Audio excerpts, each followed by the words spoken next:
acquisition is not only to extract short-term synergies, it is also to create a much more relevant value proposition and to take advantage of the fact that being the leader in our continent, we have a leader premium in everything we do, in particular in sales efficiency, in ability to convert the pipe into actual deals, and to inherit progressively premium customers, i.e. super international brands that are themselves high growth performers, and to which we can, of course, derive our own growth because we are progressively improving the portfolio of merchants. I think this is what we started to actually execute upon before Ingenico. Ingenico is actually an accelerator to that story. And I genuinely believe that even without the terminals, very quickly, Worldline can demonstrate that on a pure organic basis, it can be a very solid growth performer with all the operational leverage that could be associated with that, highly and very quickly compensating the dilutive impact of the divestment, plus anything that an accelerated deleverage would allow us to add to our scope of activities through further M&A. So for me, this strategic review is an important rendezvous of the group because it is important to make the best possible decision for the TSS business itself. It is a super important business, a world leader. I respect that, and I want to find the best possible home for the future of the business if it is not Worldline. But then, because I have also a very active agenda for pursue building the Worldline we can be in the coming years and getting to the status of a very high growth performer that I believe which is at reach if you pursue doing the right execution of our plan as we did over the last years. That is generally recognized that it's already quite a different company than what it was when we IPO'd it in 2014. Yes, I remember very clearly when you IPO'd it, and you were sort of growing at 3 to 4, but you set yourself ambitious goals to go to 5 to 7, and there was a lot of skepticism, and you sort of organically got there, but then did some acquisitions, and then we kind of further accelerating from there progressively. Indeed, and it's why also we start, but I don't know if it is one of your questions, but I mean, ultimately, growth is of course known in payment to bring important operational leverage at profitability level.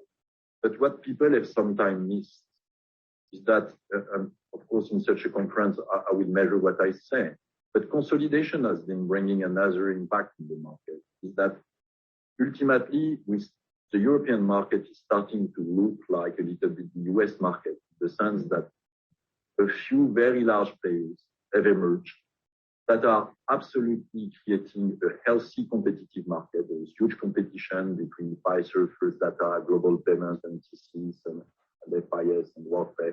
And all that is good for the merchant. But at the same time, statistically, when a merchant wants to source or a bank wants to source, they choose between 3 names. I just simplify to the extreme, but you see what I mean.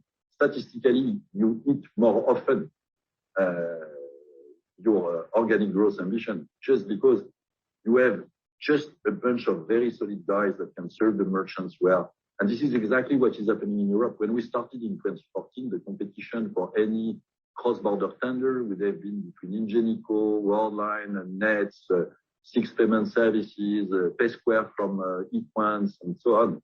I mean, 6 years after, competition will be between 3 names, 4 names. And it is also for the merchant a huge value created because now we can also make their contracts being one-stop shop contract for omnicommerce, online, and POS on 15 countries. And each time we do so, we are taking the business away from the local banks because none of the local banks can even claim to participate in this tender because they are just the domestic champion of Portugal or the domestic champion of Spain. And when you have a company like Subway asking for 15 countries for everything, basically it is a game between 3 names. And this part of the organic story that we have not yet fully demonstrated to the market, but I can tell you it is already in my books, my pipeline, and it is something that will also be a strong growth driver, in particular of the merchant business in the coming years. Yeah. No, I think it's fair. And you've got a bigger basket of products, right, to sell, to drive that sort of wallet share gain. And the complexity is increasing, the regulation is increasing, and the banks just don't have the capabilities to keep up with these trends. So Absolutely. You can, by acquisition, you accelerate all those trends, basically. Absolutely right. And it's why also we see so many leading domestic banks just divesting these portfolios because they believe these portfolios still have a pretty decent value today because the consolidation is still happening. But when they project probably their portfolio in 5 years' time, 10 years' time, they just wonder very seriously how many merchants would be still in there because of the competition with the pure players that have appeared over the last 5 years with us, with Nexi, and a limited number of guys.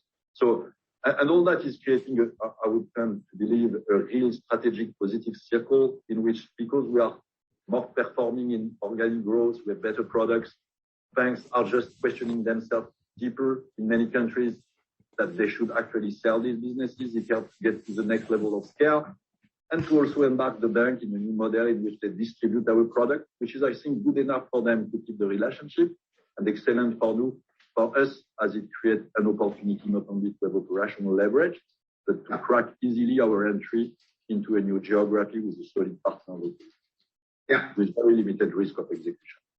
Correct. So I think, we've talked about it so often that the case is kind of obvious for the banks to kind of come together with industrial players like yourself. And, there has been a few transactions, but I think, you clearly have a pretty broad pipeline of M&A. How has that conversation shifted with perhaps bank-owned assets, through the crisis? And is there any urgency post-crisis to then, I wouldn't call it sell the businesses, but perhaps partner with you to kind of, then drive them forward? Well, I believe that I'm not that sure that it is crisis related.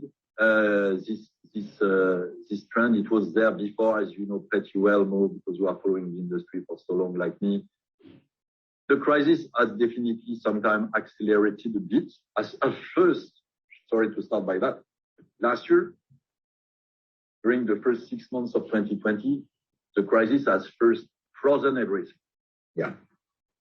Banks, like any businesses, were just shocked, and everyone was entering into survival mode. Will we organize ourselves and so on? Then H2 showed very clearly signal of restart, and we signed a deal ourselves relatively far away from Europe in Australia with ANZ, where we took the merchant book of ANZ, which is roughly 20+% market share of the Australian market. Typical deal that we love. GV 5149, a very powerful local brand and bank that is enthusiastic to grow the business with us and through us. And at the same time, not that much cash that has been consumed because of the GV structure at the start. Great deal, a lot of synergies because we're going to reuse the European platform to deliver over there. So really a great deal.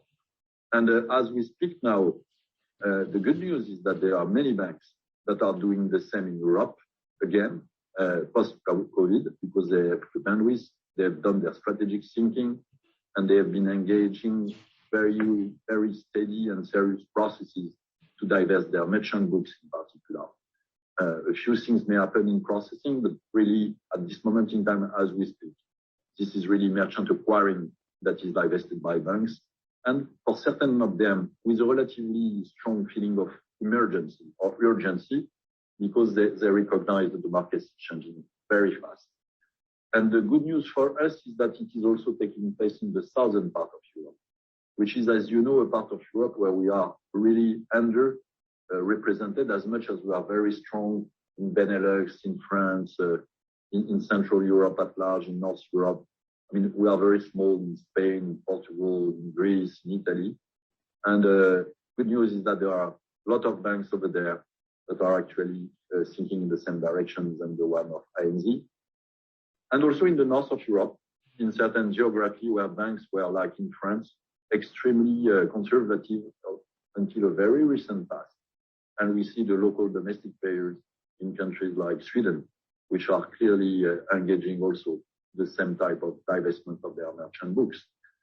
And which is for me, to a certain extent, also telling that the Nordic countries have been penetrated by pure players for years now, whether it was Nets historically, and then some local incumbents that were born like Bambora, bought by Ingenico. And ultimately, the local banks, whatever big they were, have been feeling that they could not compete either with these pure players.